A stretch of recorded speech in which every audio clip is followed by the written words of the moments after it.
ನಮಸ್ತೆ ನನ್ನೆಲ್ಲ ಪ್ರೀತಿಯ ವೀಕ್ಷಕರಿಗೆ. ಇವತ್ತು ಮತ್ತೆ ನಾವು ತೋಟಕ್ಕೆ ಬಂದು ತೋಟದಲ್ಲಿ ಕೆಲಸ ಮಾಡ್ತಿದ್ದೀವಿ. ಲಾಸ್ಟ್ ಟೈಮು ತೋಟದಲ್ಲಿ ಸ್ವಲ್ಪ ಕಳೆ ಬಂದಿತ್ತು ಅಂತ ಹೇಳಿ ಸ್ಪ್ರೇ ಮಾಡಿದ್ವಿ. ಸೊ ಈ ಸಲ ಗೊಬ್ಬರ ಹಾಕ್ತಾ ಇದ್ದೀವಿ. ಅಂದರೆ ಸ್ಪ್ರೇ ಮಾಡಿ ಎಷ್ಟು ದಿನ ಆಯಿತು ಸನು? 4 ದಿನ ಆಯಿತು. ಒಂದು ವೀಕ್ ಆಯಿತು ಅಂತ ಅನಿಸುತ್ತೆ. ಅದಾದಮೇಲೆ ನಾವು ಸ್ವಲ್ಪ ಮಳೆ ಬಂದಿದೆ ಅಂತೇಳಿ, ಸ್ವಲ್ಪ ಕಾಯಿಲೆ ಬಂದಿರೋದ್ರಿಂದ ಅದಕ್ಕೆ ಸ್ವಲ್ಪ ನ್ಯೂಟ್ರಿಷನ್ ಬೇಕಾಗ್ಬೋದು ಅಂಥೇಳಿ ಗೊಬ್ಬರನ ಹಾಕಿಸ್ತಾ ಇದ್ದೀವಿ. ಸೊ ನಾನು ಕೂಡ ಅಲ್ಲಿ ಸಣ್ಣ ಪುಟ್ಟ ಏನಾದ್ರು ಕಳೆ ಬೆಳೆದಿದ್ರೆ ಕೀಳೋದಕ್ಕೆ ಈ ಕುಡುಗೋಲು ಇಟ್ಕೊಂಡಿದ್ದೀನಿ. ಸೊ ತೋಟಕ್ಕೆ ಬರುವಾಗ ನಾವು ಹಿಂಗೇ ಎಲ್ಲ ಐಟಮ್ ಕೂಡ ಇಟ್ಕೊಂಡು ಬರಬೇಕಾಗತ್ತೆ, ಯಾಕಂದರೆ ಯಾರಿಗೂ ಕೂಡ ನಾವು ಕೇಳಲಿಕ್ಕಾಗಲ್ಲ. ಸೊ ಬನ್ನಿ, ಇವಾಗ ನಾವು ಗೊಬ್ಬರ ಹಾಕೋದು ಹೇಗೆ ಅಂತ ತೋರಿಸ್ತೀನಿ ನೋಡಿ. ಇದು ಗೊಬ್ಬರ, ಒಂದೇ ಥರ ಗೊಬ್ಬರ ಹಾಕ್ತಾ ಇದ್ದೀವಿ. ಸೊ ಇದು ಬಂದು 1919 ಗೊಬ್ಬರ, ಜೈ ಕಿಸಾನ್ ಕಂಪ್ನಿ. ಗೊಬ್ಬರದ ರೇಟು ತುಂಬಾ ಜಾಸ್ತಿ ಆಗೋಗಿದೆ. ಸೊ ಇವತ್ತು ನಾನು ಗೊಬ್ಬರ ಪರ್ಚೇಸ್ ಮಾಡಬೇಕಾದ್ರೆ ಗೊಬ್ಬರದ ಅಂಗಡಿಯಲ್ಲಿ ರೇಟು ಎಷ್ಟು ಜಾಸ್ತಿ ಆಗಿತ್ತು ಗೊತ್ತಾ? ಇದೇ ಗೊಬ್ಬರ ನನಗೆ ಲಾಸ್ಟ್ ಟೈಮು 1400 ರುಪೀಸ್ಗೆ ಒಂದು ಪ್ಯಾಕ್ ಸಿಕ್ಕಿತ್ತು. ಬಟ್ ಇವಾಗ ನನಗೆ ಇದು 2000 ಎಷ್ಟು ಸೋನು ಗೊಬ್ಬರ 2300 ರುಪೀಸ್ ಬಿಲ್ ಆಗಬೇಕಾದ್ರೆ 2300 ರುಪೀಸ್ ಬಿಲ್ಲಿಂಗ್ ಆಯಿತು. ಸೊ ಅಲ್ಲಿಗೆ ಎಷ್ಟು ಡಿಫ್ರೆನ್ಸು? 1400 ರುಪೀಸಿಗೆ ಸಿಗ್ತಾ ಇದ್ದಿದ್ದು ಅಲ್ಲಿಗೆ ಎಷ್ಟು 600 ಪ್ಲಸ್ ಈ ಕಡೆ 300, ಅಂದರೆ 900 ಸಮಥಿಂಗ್. 900 ಒಂದು ಚೀಲಕ್ಕೆ ಗೊಬ್ಬರ ಜಾಸ್ತಿ ಆಗಿದೆ ರೇಟು. ಗೊಬ್ಬರದ ರೇಟು ಒಂದು ಚೀಲಕ್ಕೆ 900 ರುಪೀಸ್ ಈ ಗೊಬ್ಬರಕ್ಕೆ ಜಾಸ್ತಿ ಆಗಿರೋದು. ಹಾಗೆ ಎಲ್ಲ ಗೊಬ್ಬರದ ರೇಟು ಕೂಡ ಜಾಸ್ತಿ ಆಗಿದೆ ಮೇಡಮ್ ಅಂತ ಹೇಳ್ತಾ ಇದ್ರು. ಸೊ ಇಷ್ಟೊಂದು ಏನೋ ಒಂದು 100 ರೂಪಾಯಿ ಜಾಸ್ತಿ ಆದರೆ ಒಪ್ಕೋಬೋದಪ್ಪ. ತೀರಾ ಬರ 1000 ರುಪೀಸ್ ಗೊಬ್ಬರಕ್ಕೆಲ್ಲ ರೇಟ್ ಜಾಸ್ತಿ ಮಾಡಿಬಿಟ್ರೆ ರೈತರು ಎಲ್ಲೋಗಿ ಬದುಕಬೇಕು? ಸೊ ನನಗೆ ಅನಿಸ್ತು, ಈ ತುಂಬ ಬಡವರೆಲ್ಲ ಹೆಂಗೆ ಗೊಬ್ಬರ ಕೊಂಡ್ಬಿಟ್ಟು ಹಾಕೋದು? ಹೌದಾ, ತುಂಬಾ ಕಷ್ಟ ಇದೆ. ಸೊ ಇಂಥ ಸಮಯದಲ್ಲಿ ಎಷ್ಟು ಕಷ್ಟದಿಂದ ಆದರೂ ಕೂಡ ನಾವು ರೈತರ ಜೀವನನೇ ಮಾಡ್ತೀವಿ, ದೇಶಕ್ಕೆ ಅನ್ನ ಹಾಕ್ತೀವಿ ಅಂತ ಹೇಳಿ ನಿಂತಿದ್ದಾರೆ ಜನರು. ಬಟ್ ಏನು ಬೆಂಗಳೂರಲ್ಲಿ ನೀವು ನೋಡ್ತಾ ಇದ್ದೀರಾ ಬಿಡದಿ ಟೌನ್ಶಿಪ್ ಬಗ್ಗೆ ಎಷ್ಟು ವಾದ ವಿವಾದಗಳು ಸೋಷಿಯಲ್ ಮೀಡಿಯಾದಲ್ಲಿ ಬರ್ತಿರ್ತಕ್ಕಂಥದ್ದು ನೋಡಿ. ನನಗೆ ತುಂಬಾ ಬೇಜಾರಾಯಿತು. ಸೊ ನಾನು ಸೋಷಿಯಲ್ ಮೀಡಿಯಾದಲ್ಲಿ ಇನ್ಸ್ಟಾದಲ್ಲಿ ಒಂದು ವಿಡಿಯೋ ಕೂಡ ಅದ್ರ ಬಗ್ಗೆ ಅಪ್ಲೋಡ್ ಮಾಡಿದ್ದೀನಿ, ಹೋಗಿ ಬೇಕಾದರೆ ಚೆಕ್ ಮಾಡಿ. ಬಿಂದಾಸ್ ಅಂತ ಹೇಳಿ ನನ್ನ ಪೇಜ್ ಇದೆ ನೋಡಿ. ನಾನು ಆ್ಯಕ್ಚುಲಿ ಮೂಲತಃ ಬಂದುಬಿಟ್ಟು ಸಿಟಿಯಲ್ಲೇ ಹುಟ್ಟಿ ಬೆಳೆದಂತಹ ಹುಡುಗಿ. ನನಗೆ ಹಳ್ಳಿಯಲ್ಲಿ ಹೆಂಗೆ ನಡೆಯೋದು ಅನ್ನೋದು ಗೊತ್ತಿಲ್ಲ, ಹೆಂಗೆ ಗಿಡನ ಬೆಳೆಸಬೇಕು ಅನ್ನೋದು ಗೊತ್ತಿಲ್ಲ, ಕೆಲಸ ಹೇಗೆ ಮಾಡಬೇಕು ಅನ್ನೋದೇ ಗೊತ್ತಿರಲಿಲ್ಲ ಅಂಥ ಹುಡುಗಿ ನಾನು. ಆದರೂ ಕೂಡ ನಾನು ತುಂಬ ಇಂಟ್ರೆಸ್ಟಿಂದ ಬಂದು ಈ ತೋಟದಲ್ಲಿ ಜಮೀನಲ್ಲಿ ಕೆಲಸ ಮಾಡ್ತೀನಿ. ಸೊ ನಾನು ಕೂಡ ಆರಾಮಾಗಿರ್ಬೋದಲ್ಲ ಸಿಟಿಲಿ. ನನ್ನ ಹಸ್ಬೆಂಡ್ ನನಗೆ ಸಪೋರ್ಟ್ ಮಾಡ್ತಾರೆ, ಆರಾಮಾಗಿ ಕೊಟ್ಬಿಟ್ಟು ಸಿಟಿಲಿರು, ಬೇಡ ಹಾಗೆ ಹೀಗೆ ಜಮೀನು ತೋಟ ಈ ಥರ ಎಲ್ಲ ಹೇಳ್ತಾ ಇರ್ತಾರೆ. ಅಂದರೆ ಎಲ್ಲನೂ ಕೊಟ್ಬಿಡು ಅಂತಲ್ಲ, ಸ್ವಲ್ಪ ಕೊಟ್ಬಿಟ್ಟು ಆರಾಮಾಗಿರು ಅಂತ. ಬಟ್ ನಾನು ಅವರಿಗೆ ಬುದ್ಧಿ ಹೇಳ್ತಾ ಇರ್ತೀನಿ. ಅಂದರೆ ನಮ್ಮ ಜಮೀನ್ ಮೇಲೆ ನಮಗೆ ಇಂಟ್ರೆಸ್ಟ್ ಇರುತ್ತೆ. ನಾನು ಸಿಟಿಯವಳಾದರೂ ಕೂಡ ಯಾಕೆ ಹೇಳ್ತಿದ್ದೀನಿ ಅಂತಂದರೆ, ಒಂದು ಬಾಂಡಿಂಗ್ ಬೆಳ್ಕೊಂಬಿಟ್ಟಿರುತ್ತೆ ನಮಗೆ. ಇಲ್ಲಿ ನೋಡಿ, ಪ್ರತಿಯೊಂದು ಮರದ ಬೆಳವಣಿಗೆಗೂ ನಮಗೂ ತುಂಬ ಒಂದು ಬಾಂಡಿಂಗ್ ಇರುತ್ತೆ. ಸೊ ಅದು ಅಷ್ಟು ಚಿಕ್ಕ ಗಿಡದಿಂದ ನಾವು ದೊಡ್ಡ ಮರ ಆಗೋ ತನಕನೂ ತುಂಬ ಅದಕ್ಕೆ ಬರೀ ನೀರು ಗೊಬ್ಬರ ಹಾಕಿ ಸಾಕಿರಲ್ಲ. ನಮ್ಮ ಪ್ರೀತಿ, ನಮ್ಮ ಯೋಚನೆ, ನಮ್ಮ ಖುಷಿ ದುಃಖ ಎಲ್ಲನೂ ಸೇರಿಸಿ ಸಾಕಿರ್ತೀವಿ. ಅದು ಸ್ವಲ್ಪ ಡ್ಯಾಮೇಜ್ ಆದಾಗ ತುಂಬ ನೋವು ಪಟ್ಟಿರ್ತೀವಿ ನೋಡಿ. ಅದು ಬಿಸಿಲಲ್ಲಿ ಈ ಥರ ಒಡೆ ಬಂದು ಡ್ಯಾಮೇಜ್ ಆದಾಗ ನಾನು 1 ತಿಂಗಳು ಅನ್ನನೇ ತಿಂದಿಲ್ಲ ಗೊತ್ತಾ, ಮರಗಳು ಡ್ಯಾಮೇಜ್ ಆದಾಗ. ಸೊ ಈ ಥರ ಒಂದು ಬಾಂಡಿಂಗ್ ಇರುತ್ತೆ ನಮಗೆ. ಇದು ದುಡ್ಡಿಗೋಸ್ಕರನೇ ಬರೋದು ಅಂತಲ್ಲ, ದುಡ್ಡಿಗೋಸ್ಕರನೇ ನಾವು ಇಲ್ಲಿ ಜೀವನ ಮಾಡೋದು, ಅನ್ನ ತಿನ್ನೋದು ಅಂತಲ್ಲ. ನಮಗೂ ಈ ಜಮೀನಿಗೂ ಒಂದು ಬಾಂಡಿಂಗ್ ಬಂದಿರುತ್ತೆ.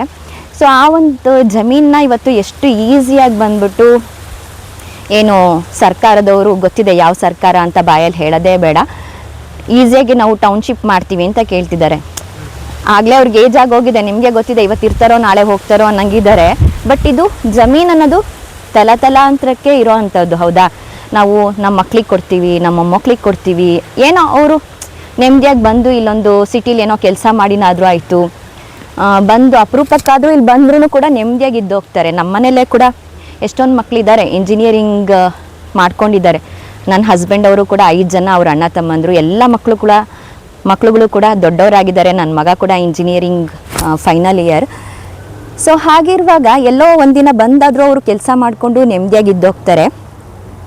ಎಕ್ಸಾಂಪಲ್ ಹೇಳಬೇಕು ಅಂದರೆ ಕೊರೋನಾ ಟೈಮಲ್ಲಿ ಇಡೀ ದೇಶನೇ ಲಾಕ್ಡೌನ್ ಆಗಿ ಬಚ್ಚಿಟ್ಕೊಂಡಿತ್ತು ಗೊತ್ತಾ. ಆ ಟೈಮಲ್ಲಿ ಪ್ರೈವೇಟ್ ಕಂಪ್ನಿಗಳಿಗೆ ಎಲ್ಲಿ ಕೆಲಸ ಇತ್ತು? ಎಲ್ಲೂ ಇಲ್ಲ, ಎಲ್ಲರನ್ನೂ ಮನೆಗೆ ಕಳಿಸ್ಬಿಟ್ಟಿದ್ರು. ಆವಾಗೇನೋ ನಮಗೆ ಜಮೀನು ಇದ್ದಿದ್ದಕ್ಕೆ ಬಂದು ಇಲ್ಲಿ ಸ್ವಲ್ಪ ಅನ್ನ ತಿಂದರು ಕೆಲವರು, ಭತ್ತ ಆ ಥರ ಬೆಳೆಯೋರೆಲ್ಲ ಮಾಡಿಕೊಂಡು ಅಥವಾ ಏನೋ ತಮ್ಮ ಮೂಲ ಜಾಗದಲ್ಲಿ ಬಂದು ಏನೋ ಬದುಕಿದ್ರು. ಆ ಟೈಮಲ್ಲಿ ಅವರು ಮನೆ ಬಾಡಿಗೆ ಕಟ್ಟೋಕ್ಕಾಗಲ್ಲ, ಬೆಂಗಳೂರಲ್ಲಿ ರೂಮ್ ಬಾಡಿಗೆ ಕಟ್ಟೋಕ್ಕಾಗಲ್ಲ. ಸೊ ಎಷ್ಟೊಂದು ಪ್ರಾಬ್ಲಮ್ಸ್ ಫೇಸ್ ಆಯಿತು, ಹೌದಾ. ಸೊ ಅಂಥ ಸಮಯದಲ್ಲಿ ಜಮೀನು ಕೂಡ ಇಲ್ಲ ಅಥವಾ ಅವ್ರ ಹಳ್ಳಿ ಕೂಡ ಇಲ್ಲ ಅಂದರೆ ಅವರೆಲ್ಲ ಹೋಗಬೇಕಾಗಿತ್ತು.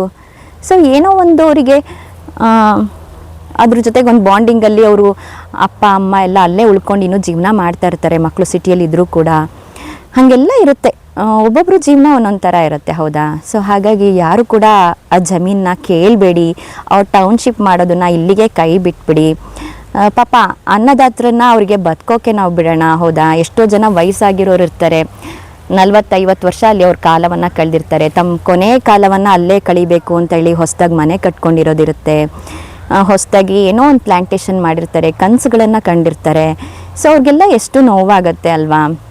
ಮತ್ತು ಕೆಲವು ವಿಡಿಯೋದಲ್ಲಿ ನನಗೆ ಒಂದು ಲೇಡಿ ತಾಯಿ ಹೇಳೋದು ನನಗೆ ತುಂಬ ಮನಸ್ಸಿಗೆ ಬೇಜಾರಾಯಿತು. ಏನಂತಂದರೆ ಅವ್ರು ಹೇಳ್ತಾರೆ ಆ್ಯಕ್ಚುಲಿ ನನಗೆ ಜಮೀನು ಕೊಡೋಕ್ಕೆ ಇಷ್ಟ ಇಲ್ಲ, ನನ್ನ ಮಗ ಜಮೀನು ಕೊಡಿ ಅಂತ ಹಠ ಮಾಡ್ತಿದ್ದಾನೆ. ಅಂದರೆ 1 ಎಕರೆ ತೋಟಕ್ಕೆ 1 ಕೋಟಿ ಸಿಗಲ್ಲಿ 2 ಕೋಟಿ ಸಿಗುತ್ತೆ ಅಂದರೆ ಮಕ್ಕಳಿಗೆ ಏನು ಗೊತ್ತಾಗುತ್ತೆ, ಕೊಟ್ಬಿಡಮ್ಮ ಅಂತೇಳಿ ಹಠ ಮಾಡ್ತಿದ್ದಾನೆ. ನಮ್ಮ ತಾಯಿ ಮಗಂಗೆ ತಂದಿಟ್ಬಿಟ್ರು, ಇವರು ಫ್ಯಾಮಿಲಿಯಲ್ಲಿ ತಂದಿಟ್ಬಿಟ್ರು. ನನ್ನ ಮಗ ಇವತ್ತು ನನ್ನ ಜೊತೆಗೆ ಮಾತಾಡ್ತಾ ಇಲ್ಲ, ನನ್ನ ಮಗ ಇವಾಗ ಎಲ್ಲಿದ್ದಾನೆ ಗೊತ್ತಿಲ್ಲ ನನಗೆ.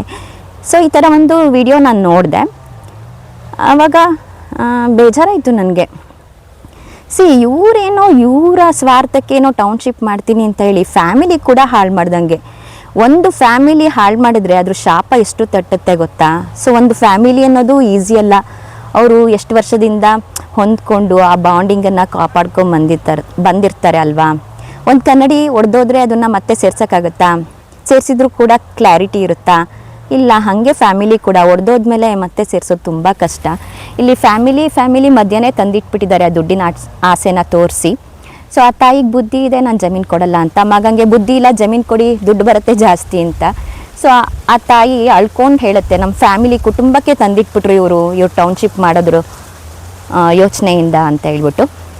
ಸೊ ಅದು ನನಗೆ ನಿಜ ಬೇಜಾರಾಯಿತು. ಇದನ್ನು ಯಾರು ಫ್ಯಾಮಿಲಿಯಲ್ಲಿ ಪ್ರಾಬ್ಲಮ್ ಫೇಸ್ ಮಾಡಿದರೆ ಫ್ಯಾಮಿಲಿ ಅನ್ನೋದು ಎಷ್ಟು ಇಂಪಾರ್ಟೆಂಟ್, ಅದು ಹಾಳಾದರೆ ಎಷ್ಟು ಕಷ್ಟ ಅನ್ನೋದು ನಿಮಗೆ ಗೊತ್ತಾಗುತ್ತೆ. ಪ್ಲೀಸ್ ನಾನು ಈ ವಿಡಿಯೋದಲ್ಲಿ ಏನು ಮೆಸೇಜ್ ಕೊಡೋದಕ್ಕೆ ಮಾಡಿದ್ದೀನಿ ಅಂತ ಹೇಳಿದರೆ, ಆ ಬಿಡದಿ ಟೌನ್ಶಿಪ್ ಮಾಡೋದನ್ನು ಇಲ್ಲಿಗೆ ಡ್ರಾಪ್ ಮಾಡಿಬಿಡಿ, ಕೈ ಬಿಟ್ಬಿಡಿ. ರೈತರನ್ನ ಅವ್ರೇನೋ ಸ್ವಾಭಿಮಾನದಿಂದ ಅಲ್ಲಿ ಬದುಕ್ತಾ ಇದ್ದಾರೆ ಎಷ್ಟೋ ವರ್ಷಗಳಿಂದ, ಅವ್ರ ಪಾಡಿಗೆ ಅವ್ರು ನೆಮ್ಮದಿಯಾಗಿ ಬದುಕೋಕೆ ಬಿಡಿ. ಎಷ್ಟೊಂದು ಪ್ರಾಣಿಗಳಿದೆ, ಅವುಗಳನ್ನೆಲ್ಲ ಎಲ್ಲಿ ತೊಗೊಂಡೋಗಿ ಸಾಕ್ತೀರಾ? ಏನು ಒಂದೇ ಒಂದು ಡಾಗ್ ಇದೆ ಅಥವಾ ತೊಗೊಂಬಂದು ಮನೇಲಿ ಊಟ ಹಾಕೋಣ ಅಂತನಾ? ದನ ಕರು ಕೋಳಿ ಎಲ್ಲ ಇರ್ತವೆ, ತೊಗೊಂಬಂದು ಎಲ್ಲಿ ಇಟ್ಕೋತೀರಾ? ಎಲ್ಲೋ ಬಿಟ್ಬಿಡೋಕ್ಕಾಗುತ್ತಾ ಅವನ್ನ?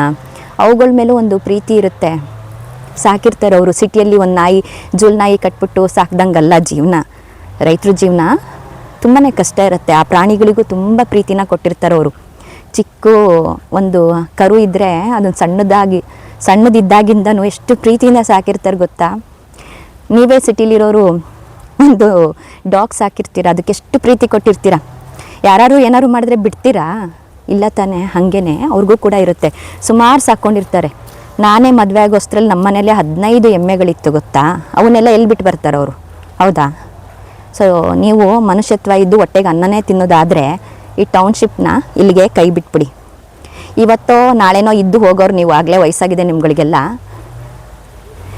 ಪಾಪ ಆ ಜಮೀನುಗಳು ತಲಾಂತರಕ್ಕೆ ಬದುಕಿರ್ತವೆ. ಆ ಮಕ್ಕಳು ಮೊಮ್ಮಕ್ಕಳಿಗೆಲ್ಲ ಆಗುತ್ತೆ. ಹೆಂಗೋ ಅವ್ರ ಮಕ್ಕಳು ಮೊಮ್ಮಕ್ಕಳುಗಳು ನಮ್ಮ ತಾತ ಮಾಡಿದರು ಅಜ್ಜಿ ಮಾಡಿದರು ಅಂತ ಒಂದಿನಾದರೂ ಬಂದು ಅಟ್ಲೀಸ್ಟ್ ಹಳ್ಳಿಗಳಲ್ಲಿ ಇದ್ದೋಗ್ತಾರೆ. ಇಂಟ್ರೆಸ್ಟ್ ಇರೋರು ಹಳ್ಳಿಗಳಲ್ಲೇ ಉಳ್ಕೋತಾರೆ, ರೈತರುಗಳು ಉಳಿಯಂಗಾಗುತ್ತೆ. ಸೊ ಹಾಗಾಗಿ ಈ ಬಿಡದಿ ಟೌನ್ಶಿಪ್ ಮಾಡೋದನ್ನು ಇಲ್ಲಿಗೆ ಬಿಟ್ಬಿಡಿ. ನನಗಂತೂ ವೀಡಿಯೋಸ್ ನೋಡಿ ತುಂಬ ಬೇಜಾರಾಯಿತು. ಸೊ ನಾನು ಸಿಟಿ ಹುಡುಗಿ ಆದರೂ ಕೂಡ ನಾನು ತುಂಬ ಖುಷಿಯಿಂದ ತುಂಬ ಇಂಟ್ರೆಸ್ಟಿಂದ ಏನೋ ಇಲ್ಲಿ ಬಂದು ಸುಮ್ಮನೆ ವಿಡಿಯೋ ಮಾಡಲ್ಲ, ನಾನು ಕೆಲಸ ಮಾಡ್ತೀನಿ, ಮಾಡಿ ನೋಡ್ಕೊತೀನಿ. ಪ್ರತಿ ಮರಕ್ಕೂ ನನಗೂ ಬಾಂಡಿಂಗ್ ಇದೆ. ಲಾಸ್ಟ್ ಟೈಮು ನಮ್ಮ ಗಿಡಗಳೆಲ್ಲ ಈ ಥರ ಬಿಸಿಲಿಗೆ ಮಳೆ ಬರ್ದಿರ ಹಾಳಾಗಿತ್ತು. ಎಷ್ಟು ಬೇಜಾರಾಗಿತ್ತು ಗೊತ್ತಾ, ಎಷ್ಟು ನೋವಾಗುತ್ತೆ ಗೊತ್ತಾ. ಆ ಥರ ಎಲ್ಲ ಬಾಂಡಿಂಗ್ ಇರುತ್ತೆ ನಮಗೆ, ಮರಗಳಿಗೂ ನಮಗೂ. ಸೊ ಈಸಿಯಾಗಿ ಬಂದು ಕೊಟ್ಬಿಡಿ ಅಂತ ಕೇಳಬೇಡಿ, ಆಯಿತಾ. ನಿಮಗೆ ಬೇರೆ ಏನಾದ್ರು ಕೆಲಸಗಳು ಉದ್ಧಾರ ಮಾಡೋಕ್ಕಿದ್ರೆ ಅವನ್ನ ಮಾಡಿ, ಆಯಿತಾ. ಅದು ಇಲ್ಲ ಅಂದರೆ ಬಾಯಿ ಮುಚ್ಕೊಂಡು ಸುಮ್ಮನೆ ಕೂತ್ಕೊಳ್ಳಿ. ಅದು ಬಿಟ್ಕೊಂಡು ರೈತರು ಜಮೀನು ಕೊಡಿ, 1 ಕೋಟಿಗೆ 2 ಕೋಟಿ ಕೊಡ್ತೀನಿ, ಈ ಥರ ಎಲ್ಲ ಆಸೆ ತೋರಿಸ್ಬಿಟ್ಟು ಹಾಳು ಮಾಡೋಕ್ಕೆ ನೋಡಬೇಡಿ. ಉದ್ಧಾರ ಮಾಡೋವಂಥ ಕೆಲಸಗಳು ತುಂಬ ಇದ್ದಾವೆ, ಅವನ್ನ ಮಾಡಿ. ಅದನ್ನು ಬಿಟ್ಕೊಂಡ್ಬಿಟ್ಟು ಏನೋ ಮಾಡ್ತೀನಿ ದಬಾಕ್ತೀನಿ ಅಂತ ಬಂದುಬಿಟ್ಟು ಕಿತ್ತೋಗಿದ್ದ ಕೆಲಸ ಎಲ್ಲ ಮಾಡಬೇಡಿ. ರೈತರಿಗೆಲ್ಲ ನೀವು ಸಪೋರ್ಟ್ ಆಗಿರಬೇಕು, ಮಾರ್ಗದರ್ಶನವಾಗಿರಬೇಕು, ಹೆಲ್ಪ್ ಮಾಡಬೇಕು. ಆವಾಗ ನಿಮ್ಮ ಸರ್ಕಾರ ಉಳಿಯುತ್ತೆ, ಮುಂದೆ ಬರುತ್ತೆ. ಇಲ್ಲಾಂದರೆ ನಮ್ಮ ತಾಯಿ ಸತ್ಯವಾಗಲೂ ನಿಮ್ಮ ಸರ್ಕಾರ ಮುಂದೆ ಯಾವುದೇ ಕಾರಣಕ್ಕೂ ಬರಲ್ಲ, ಗೊತ್ತಾಯ್ತಾ? ಸೊ ಹಾಗಾಗಿ ನನ್ನ ಒಂದು ಅನಿಸಿಕೆಯನ್ನು ಈ ಒಂದು ವಿಡಿಯೋ ಮುಖಾಂತರ ಹೇಳುವಂಥ ಪ್ರಯತ್ನ ಮಾಡಿದ್ದೀನಿ.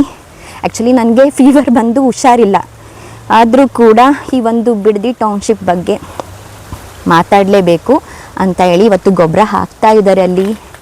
ನಾನು ನನ್ನ ಮಗನ ಜೊತೆಗೆ ಬಂದು ತೋಟನೂ ನೋಡ್ಕೊತ, ಸೊ ಕೆಲಸ ಮಾಡ್ಕೊತ ನಿಮ್ಮ ಜೊತೆ ನನ್ನ ಅನಿಸಿಕೆನ ಶೇರ್ ಮಾಡ್ಕೊತಾ ಇದ್ದೀನಿ.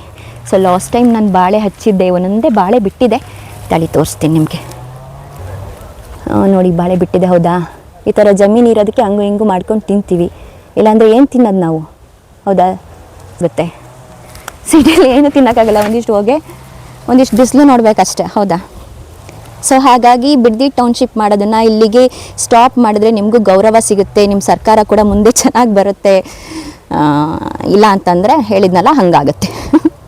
ಓಕೆ ಫ್ರೆಂಡ್ಸ್, ಈ ಥರ ವಿಡಿಯೋ ನಿಮಗೆ ಇಷ್ಟ ಆದರೆ ನನ್ನ ಪೇಜನ್ನು ಸಬ್ಸ್ಕ್ರೈಬ್ ಮಾಡಿ, ಲೈಕ್ ಮಾಡಿ, ನಿಮ್ಮ ಅನಿಸಿಕೆನ ಕಾಮೆಂಟ್ ಮಾಡಿ. Thank you all.